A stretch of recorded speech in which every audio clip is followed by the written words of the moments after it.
Is this a special episode? Yes, it is. Hi, everyone. Hi, everyone. Welcome to a very special episode of the Tiger Sisters. It's me, and me. the Tiger Sisters. This podcast episode is for everyone but our mother. If you are mom watching this right now, turn this episode off. Yeah. This episode is not for your ears. It's not for you to listen to. Close this video. Never open it up again. In this episode, we're going to be talking about all things personal. We don't usually do this. We usually keep it very profesh. But in this episode, we're going to be talking about dating advice, and answering some of the questions that you guys have asked us on our personal lives.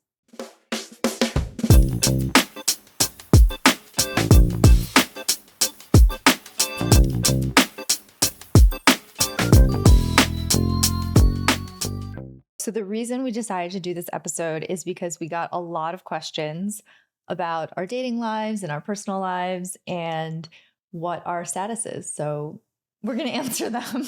And since we talked about professional stuff for the previous podcast, it's nice to have a bit of a balance so you can understand us more as people, which is what this whole podcast is about. And so we're going to be opening up that side to you. Yes. And I think we should do a whole separate episode about this. But the point of Tiger Sisters is not just that we want you to have a successful career and like a successful professional life, but really what we want to do with this podcast is to have a really holistic approach to living a, joyful, wealthy, and fun life. That's one of the reasons why I wanted to create this podcast with you too, is because like so much of our early careers were so focused on like the academic achievements and the professional achievements that like I feel like sometimes there have been sacrifices in the personal life or the personal department.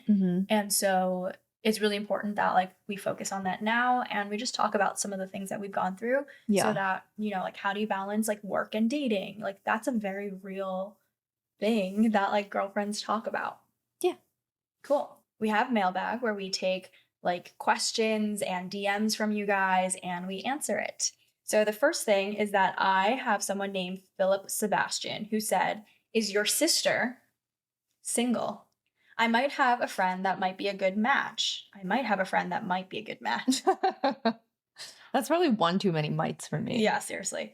Yes, he's very successful in VC, sold his company, YC, etc. But he's a really nice guy and smart." And I said, "Who is it?" And then they said, "This person," and gave me their personal website. And apparently he is a tech entrepreneur, investor, and collector. Collector of what? Collector of what? Collector of women in binders. Does anyone still get that joke? Wait, what is that? It's remember when Mitt Romney was running for president and he was like, and people were like, you're not nominating any women for your like board. And he was like, I have lots of women. I have tons of women in binders. Meaning he was like reviewing resumes of like women in binders, but then that was 08. I was okay. Please tell me some people are watching this who understand that reference. I thought you were making a weird like serial killer reference. Yes, but that was like the second layer of the joke. Oh. But you needed to get the original reference to then get the second layer of the joke. Okay, well hopefully he's not collecting actual women in binders. Hopefully he's collecting art, but we don't know. So anyways, Jean, I would love to ask you, are you single? What is your status? Okay. So yes, I am single. And I guess in general, I actually feel pretty nervous talking about this topic just because I'm very new to this whole creator lifestyle and creator career. And so I'm not as used to putting myself out there as much as Cherie is. Like you've been doing it for 4+ years. Yeah, like almost 5 years now. And you're just so fluid and good at it. Whereas for me, I think like naturally I'm a much more private person.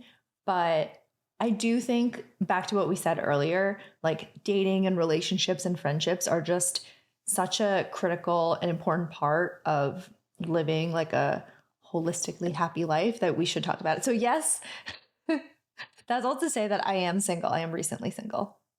And how does this person sound to you?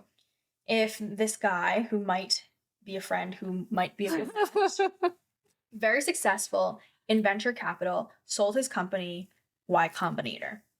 Yeah, I mean, that sounds like a good resume. Mm-hmm. I mean, that's not like an automatic yes. Like, Yeah. we'd want to know more about him, but It's interesting that this person is recommended from another person, basically someone who DM'd me. yeah. But like, you don't know this person who DM'd you. no, I don't. Okay. So it's kind of, I think It's a that's little kind of bit funny. risky. Yeah. It's funny, but it's also risky. Like, what are your thoughts now about dating apps versus like getting Yeah. a friend to recommend someone? Yeah. Well, I did use dating apps a lot. Like I was on them a bunch when I was single, but that was back in like, you know, I used them up until 2015, I guess. Oh wow, that's a long time ago. That's like almost 10 years ago. You kind of remind me of my boss, like one of my old bosses Yeah. who was dating someone for 10 years before he got married. And he would always like ask me, like, what's it like on the dating apps? He's like, what is it? What do you guys even do? What questions? Yeah. Like, what hit up lines do you get? Yeah. And so I would kind of like decode it for him. This is when I was like 23. Yeah. And like, look at all my matches. And they're like, would you respond to that? Like, show me their profiles. Like, it was just a fun conversation, but he was like so out of the dating game Yeah. that he was like seeing it for the first time. Yeah. I mean, what is funny and kind of like mortifying is that I was like looking at my friend's Hinge profile the other day and I was like trying to like scroll through things and I like didn't even know how to like operate it anymore. I was like trying to scroll through the like carousel and it didn't work. And I was like, what's wrong with this? And then she was like, here, look, you do this.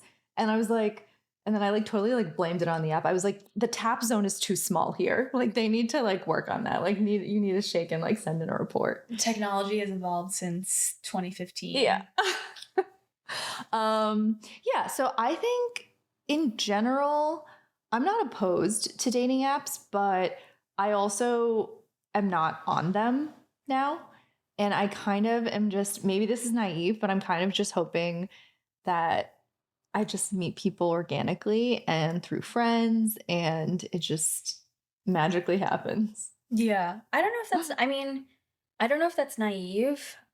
I think that's optimistic, but also like it's much better from what I've heard and seen to like get a friend referral to Yeah. like if you are looking to date or get serious, it's like way more serious when your friend recommends someone because especially if it's someone that you trust, it's already vetted. Yeah. And then like they might know you, they know the other person really well. Like Yeah.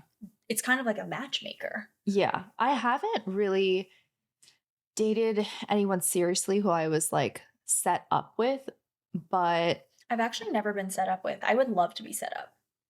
oh yeah. Do your work. Do your work, people. Okay, and since no one asked, I'm also single. Sorry. I'm also learning how to ask her more questions on these. Yes. Aside from, usually I'll say, how about you? I'm like, that's not a real question. You could say like, I'm so curious. How would you answer this question? But you cannot say, how about you? Okay. We'll work on it. But back to me. Okay. I guess for me, my experience with using dating apps 10 years ago. What was that? When I was, just 5 years old. I've never really had a serious relationship with anyone who I met through a dating app that I wouldn't have already potentially met through a friend of a friend or through a friend, if that makes sense. Like you met someone on a dating app, but you had met them in real life already? I could have met them in real life. Like we had enough mutual, and I don't even know if that was like a serious relationship. That was like on and off for like 5 or 6 months or something. Pretty much everyone who I've dated seriously has been through like school or like meeting them work. Or work. Oh my God, we had to talk about that. Dating coworkers. But also she's very against it. I'm super against it. Having dated a coworker, I'm very against it. Well, I was also gonna say, like, that's pretty good though. Like you've met people very organically in your life. Yeah. And you haven't really had to like use the dating apps. Which yes. I think a lot of people have found success on dating apps. So it's like definitely a good avenue for some people. Yeah. I've never like dated a random person. Like, how on TV or in books and stuff, it always seems like people will like go up to someone at a bar, or you'll like meet someone when you're out, and then you'll like give them your phone number, and then you like go on a date. Does that happen for people? Does that happen to you guys? Like maybe I just have too much like ingrained stranger danger, but I like don't feel comfortable with that. I feel like, I mean, there's definitely some level of stranger danger there, but like, I feel like that happens less and less now that like we have so many touch points with people Yeah. on like Instagram, and people are just like so focused on their phones when they go out. Like, I think it happens much less now than like in like the 2000s or whatever. Yeah. Okay. So for you, you're also newly single. Yes, I am newly single. In a new city. In a new city. How are you feeling about that? I feel optimistic, but also like very weird. I'm like smiling because like it's exciting. Like I think I'm still processing my previous relationship. Okay. I dated someone at school. It was like a very fulfilling, a very connected relationship, and I would say like I've learned a lot from that relationship about myself and like what I want going forward, which I think was really important for me. But I don't know, I think dating is weird. I went on one date, and it was someone who I had met in person at one of your friends' house parties. And at first I was like, is this a date? It's not a date. It was Of course it was a date. Oh, yeah, it was a date. Yeah. Duh. Well, they didn't say like, do you want to go on a date? I don't know. Anyways, it was just like really subtle. But anyways, it was a date, and I was surprised. Like I really enjoyed myself. I think coming out of my last relationship, I was like, I don't know. I feel like I still need to process stuff, and I think I do, but like I was like, I should probably just get out there and like see what it's like to like meet someone. Yeah. And I really had fun. Yeah. I told this to my girlfriends, and they're just like, wait a second, hold up. Did you have fun because this person was engaging and interesting, or did you have fun because you, Cherie, are engaging and interesting? I mean, hopefully both, I guess. Yeah, but that's something that my girlfriends called out, because I was like, I've enjoyed myself, and they're like, yeah, but like you're so interesting that of course you enjoyed yourself. Yeah, I have definitely been on dates where after like a few dates with someone, you're like, wait, am I like the entertainer here? Like, am I like the entertainment? Like what? So this was a long time ago, obviously, but this guy was an investment banker, and what? He was like immediate ick. I'm just kidding. I'm kidding. Well, it's so funny. He was like extremely successful, and he was, I don't think I've ever told you this. He was a collector of cars. Oh? And he picked me up in Oh, you did tell me this. Was this in San Francisco? Yes. He picked me up in, oh my God, I don't remember the car now. Oh, okay. He picked me up in one of his cars, which was a Scuderia. I have no idea what I don't remember which like car brand that is, but it was like the car people know. And then he like took me to this like really fancy like Michelin star restaurant, blah, blah, blah. But he was just so boring. Like all he really cared about was he loved his job, which like so happy for him, but he like didn't really have that many interests. Did you only go on one date? No, we went on a few dates. And also he was, again, a friend of a friend. So that's how I even got to know him, is that like we had hung out a few times in like a friend context, like a group friend context. Like he like made it clear that he was interested in me. So then we went on a couple dates, or we went on a few dates. No, he was like a really nice guy, but I was just like, the conversation was not giving. Well, I think in that case, like, what does that show? Like, are you looking for someone who's like interesting? I'm not even interesting, but is it like funny? Is it like Yeah, I know that's your like number one requirement, right? It is now. Okay. After I dated the last person from school, I realized how much I felt like when we were dating, it felt like I was back in high school again. We were just like laughing and giggling all the time. And it was just like so much levity in my life.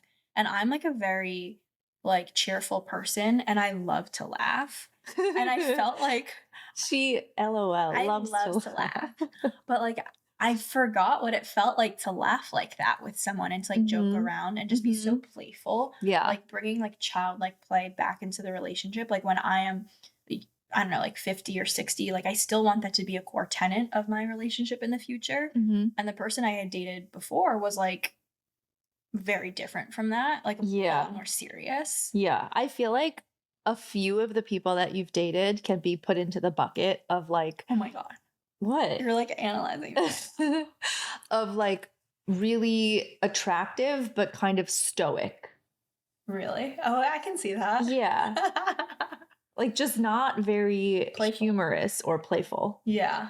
Like nice people. Yeah. But they like take themselves very seriously. yes. Which I found out like I'm not very, I mean, I guess I am drawn to that, but like moving forward, like that's not something I want or I'm looking for in a partner, really. Yeah. I think it's so much more fun when people don't take themselves seriously. Yeah. Yeah, it's fun to have fun. I mean, like your partner is going to be the number one person that you speak to and like make life decisions with and like build a life and probably potentially a family with. So yeah, you want that person to be as fun as you are. Also, this podcast episode is for everyone but our mother. If you are mom watching this right now, turn this episode off. Yeah. This episode is not for your ears. It's not for you to listen to. Or if you're friends with mom. Or if you're friends with our mom, that's like X. Click the X browser. Close this video. Never open it up again. Because this content's not for you. This is private. This is private. This is for me and my internet friends. This is for us and our audience and our community. That does not include you. Yeah. That's all. Love you. Love you. Bye. One of the questions that we got on my Instagram was like, how do you balance life and work, dating and work, and what happens when you're trying to like excel in your career? That's a great question. I think what the question actually does, though, the way that it's worded, is that it kind of actually falsely implies that dating and relationships and work life are actually like perfectly separated in different buckets. I think the reality of it is that, especially for people who are so invested in their work lives and their professional lives, that oftentimes they end up being one and the same. Because if you're spending like 40 to 100 hours at work every week, like you don't really have as many more opportunities to build meaningful relationships or to like meet other people. And then also just proximity and like repeated exposure builds interest, I think, is another so you reality. End up dating people that you work with. Yes.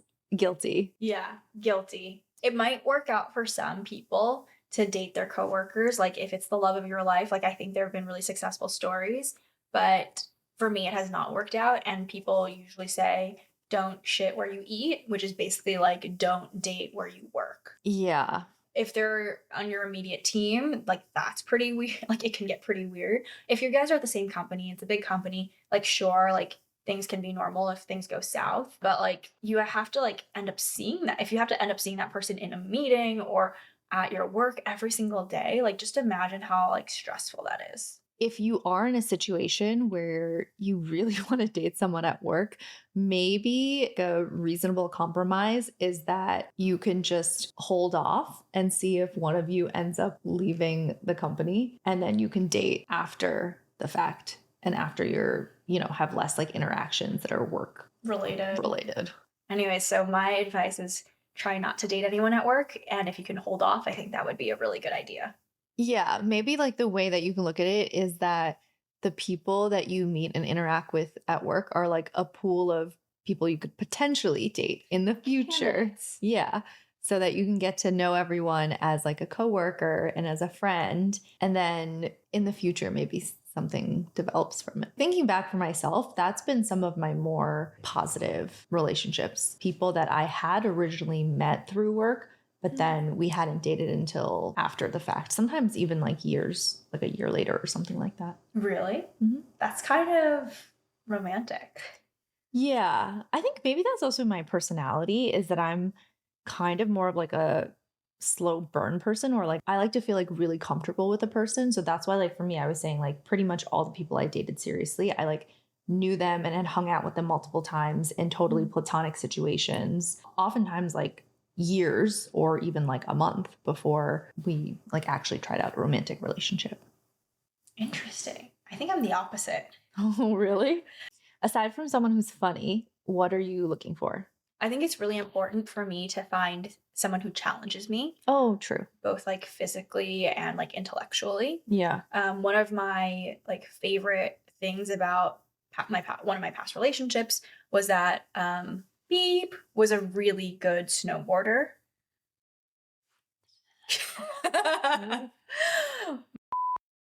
Right. That's what I thought. He was a really good snowboarder and I ski. And one of my most like fondest memories is when we went skiing slash snowboarding together and he would take me down mountains that were literally like, turn around, you may die. We are not responsible for your death. And I was definitely not at his level. And we got into like fights on the mountain because it would take me like way longer to get down, but he was like there to like coach me through it all and stuff. And I think it made us stronger at the end. And that was like very much like a physical challenge that I really enjoyed. I want to put that in a different way for you. I think you enjoy people who you learn from. Yes, 100%. Yes, I agree. That is also something that I really value. I don't think I could ever date someone who I didn't think was smart. For me, like that is. Well, that's like the intellectual like challenge. Like, yes. Like you want them to like push you intellectually and like, have those conversations. That's true. But like you can learn stuff from people who are not intellectual, right? Yeah, I like to be challenged. I like to learn from other people. And then also, I feel like I like to be pushed as well. One of the good things from my last relationship was that I felt like we constantly had conversations that pushed me out of my comfort zone. And it was like a very like safe place to like have those conversations, those debates. For example, we talk about, I don't know, something that's like happening in the world or like happening in like the economic markets. And I was like, oh, I don't really understand that. But like it pushed me to like want to understand. And I didn't feel dumb being like, oh, I don't understand this thing. Cause like I know I'm not a dumb person. Yeah. And I think like having that level of trust, that respect, that like they're like, I understand you. And I also want to like help you understand this. And like I would do that for him in like other aspects where I felt more like well versed. So she wants a nerd. I love nerds. You got to be a nerd. You have to be a funny nerd.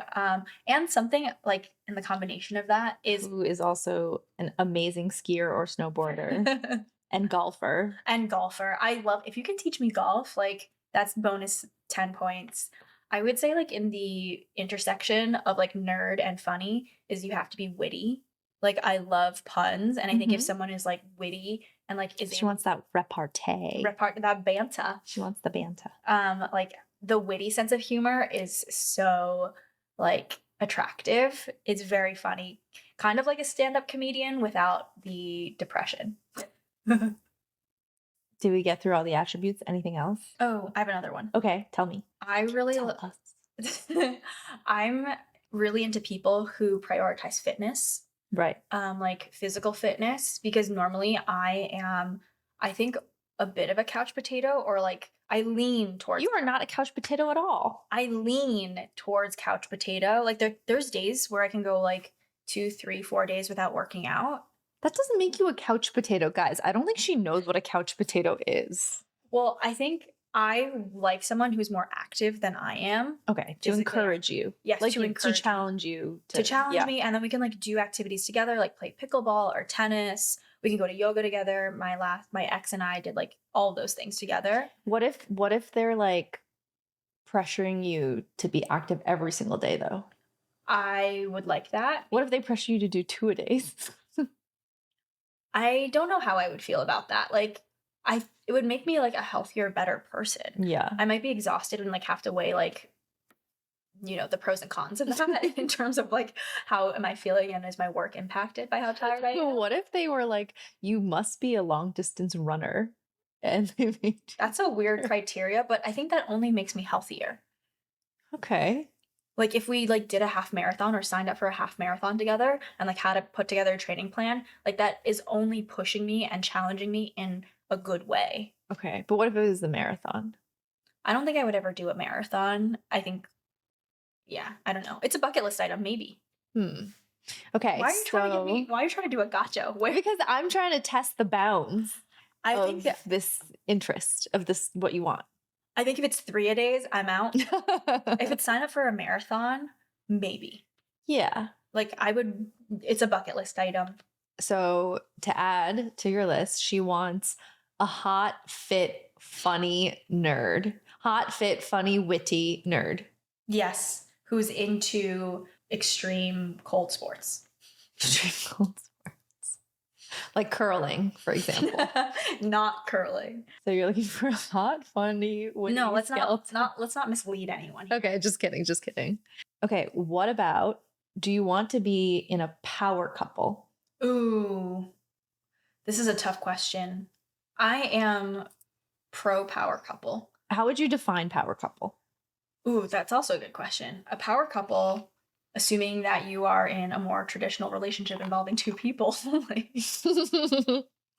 a couple, is two people who have like high status within their professional lives, I would say. And the high status could be that they are influential, that they have power, obviously in a power couple. They are people of influence. And it could be like whatever job that they have. They could be like in a nonprofit, but they're a very influential person. They could be working in finance or whatever, influential person. But I would say that constitutes a power couple. Okay. I like the idea of a power couple. I think that's so fun, especially if you have someone who is encouraging you and supporting you to get to the next level, and you guys can be like strategizing together on like world domination. Like that's exciting to me. Have you ever felt like you were in a power couple? My most recent ex mentioned that he thought we were a power couple. Oh, wow. Or I guess someone mentioned to him someone from like work or something that was much more senior to him. And he told this person about me. And that person deemed us a power couple. And then my ex says she's more the power in the power couple. Ooh. But I would say in the last few, like they kind of felt power couple-y. Well, I think the person has to be ambitious. I do think that the concept of the power couple, though, typically in a heterosexual relationship favors the man. Favors the man in terms of he holds the most of the power, or? No, just in terms of, let's say you have two people who start a relationship together and they're the same age, and we like hold their career potential and their performance, everything constant. If you are growing a life together, like everything outside of your careers, usually the woman is the one that has to like take a step back in order to invest in the family. Would you rather, are you saying like the other alternative is like a stay-at-home dad? The ideal is to be in a power couple, but I'm trying to think of like really successful examples. I guess people are like, oh, Michelle and Barack Obama. Serena and Alexis Ohanian. The interesting thing is that they didn't become a couple until both of them essentially reached the peak of their career. Like, I'm not saying they're like going down, but they like reached extremely significant career highs. Yeah. And like then they started being a couple. Okay, let's talk about The Bachelorette. That is a show that Cherie and I watched together. I've been watching The Bachelor for a long, long time, much longer than you. How long? How many years? How many decades have you been watching this TV show? So long. We love this new season with the first Asian Bachelorette. Yeah. With Jenn Tran. So excited to see her on there. She's I'm so proud of her. Me too. I'm really proud of her. I love this season, and I love seeing her shine. Yeah. Well, so Cherie hosted a Bachelorette watch party earlier this week with her friends. One of the things that we were talking about is that the topics they talked about on the episode were just like topics we've never seen explored on The Bachelor. It's like this season is very intense. Like they talk about like family way more, like especially like family like issues, like troubles growing up, like self-confidence. Yeah. Like one of the contestants like was in the military and like something horrible happened. Like it's like a heavy season. But I think the reason why we're actually exploring these topics for the first time is because of Jenn, and because her background is very different than 99% of the bachelorettes that came before her. Historically, the franchise is a very like white and Christian based franchise, and also very traditional values of family. Yeah. But like she talks about how she kind of grew up in a broken home where her father abandoned her, and she has been very open about like working through some of those issues. I love it because it makes her feel so much more relatable. Yeah. Because like even if you haven't gone through those things yourself, I can see the emotion and the vulnerability that comes with that. Whereas like I feel like the past bachelorettes, maybe they've gone through like horrible breakups and like infidelity and like other like really traumatic stuff. But like I don't know, just like talking about the family and like a broken family in that way and Mhm. issues of self-confidence, like everything just feels like way more deep in this season. Yeah. And now the new Bachelor Is your favorite? Marcus. No, it's not Marcus. Oh, yeah. The new Grant. Bachelor is Grant, Yeah. who I guess was my favorite. Yeah. My favorite as of right now is Marcus. And with all just the context of the TV show that we're watching. Yeah, that's true. Okay, that's fair. He is the front runner for me. I think just he was in the military. He's like a very sturdy, like it seems like respectable, responsible man. Yeah. Although some Reddit threads that I've read have raised issues about him. Yeah. But that's outside of the show, I Outside guess. of the scope of the show. Yeah. Outside of the scope. That's out of the scope. Outside of the scope. Objection, Your Honor. That's Objection, Your Honor. libel. Yeah. Objection, Your Honor. Hearsay. Yeah. Wait, but okay, but based on what you said you're interested in, the person that you should like the most would be Devin. Or Devin reminds me of my ex. The most recent one? Yeah. Okay, but that he fits like the things that you said you're interested in. You said you're interested in a funny, witty Devin's nerd. Not nerdy enough. I think the humor. I guess we don't know if anyone's nerdy. They don't really. Well, we know that intellectual Jonathan and Marcus are nerdy because they were doing a crossword puzzle. Okay, that was like a half second. Well, I don't know. I feel like the crossword puzzle doesn't make you nerdy, does it? It makes you nerdier. It raises your nerdy level. Nerd quotient. Yes. +5. Well, Devin is just like the jokes that he makes are kind of dumb to me. Like I think like dumb humor, like you can have dumb humor, but you have to be smart to make dumb humor funny. So you don't think he's funny? Not really.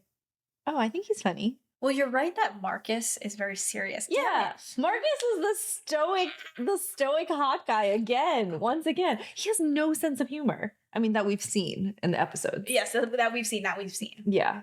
Oh no, you're right. That is you see, I have an old type and I'm trying to evolve into a new type. Yeah. So she wants the old type again. No. Wow. Okay, wow. We just revealed. That was very revealing. Well, that was very revealing. Dang it. You know what? Caught her.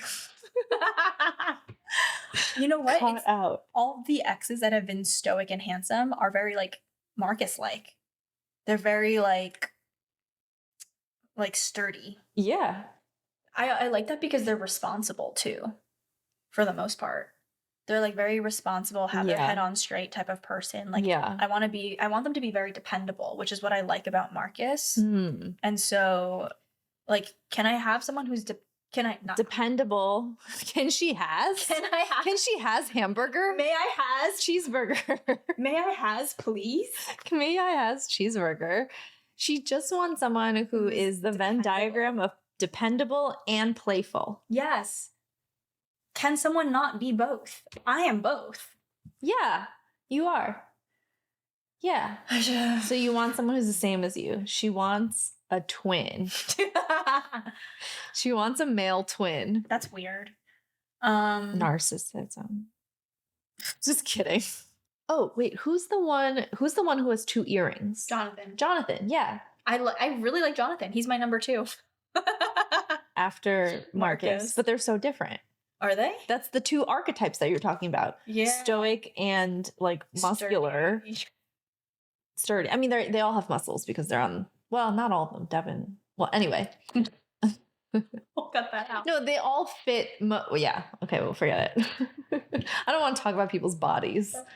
Stoic and not really much of a sense of humor, but very like sturdy and dependable versus fun, playful. Yeah. I'm worried about Jenn because, okay, my main takeaway of the most recent episode where Marcus, who his background is that he is like a vet, army ranger. So like a military vet. He had like a major traumatic experience. And he also, when he grew up, he went through the foster care system. So to me, even like watching these episodes, I'm like, he has so much to work through. I feel like he's going through like 10 years of therapy in these like the 5-week long show. I don't want for Jenn to have to like take all that on, even though ironically, the fact that he has gone through all that is, I think, why she sees him in such a positive light. Like she's like, wow, you're so mature. She like imputes all these really positive traits on him because of the experience that he's gone through, but she doesn't necessarily thinking through like the downsides of them. Well, it might be because like one of her responses to hearing all of that is like maybe like an I can fix him. Yes. Or like I can make him open up to me type of thing. Yes. Which is that a fatal flaw for a woman? It reminds me of someone that I used to date, like it was a very serious relationship in my 20s. This person was like super, like extremely smart, very playful, funny, etc. He had had cancer during undergrad in college and he beat it. Because of that, I think I sort of put him on this pedestal where I was like, oh, he's so mature because he's had this like life and death experience where he survived cancer. I kind of viewed everything he did through these more rose-colored glasses where I just assumed he was very mature and thoughtful. Whereas I think if I hadn't known that about him, I would have been more aware of some of the like bullshit. So I think that this is what Jenn is experiencing. She has these same like rose-colored glasses on because of his like life experience. I want her to have like an easy life because she's already had a lot of trauma herself. I think it would be tough to then have to like take on pour herself into helping someone else work through their trauma while also building a relationship for the first time. I guess it just depends on what everyone wants. I don't know if someone would want that, but like someone might be less like or more willing to take that on. She's young. Anyways, all that to say, Jenn, we are rooting for you. Yeah. We wish you nothing but the best and happiest life. Yeah, Jenn, you're doing great. You're doing great, sweetie. Guys, let us know if this was interesting to you. We're trying something new. We're very much like building in public. We're trying all these new things that you guys say you're interested in because it's coming in through the mailbag. So let us know if you like it. Please remember to like, comment, and subscribe. And if you guys have any suggestions or any ideas of what we should do next, leave them in the comments below. Jean and I we read every single comment. Yeah. So leave them below and we'll respond. And so excited to see you guys next time. Yeah, see you guys soon. Bye. Bye.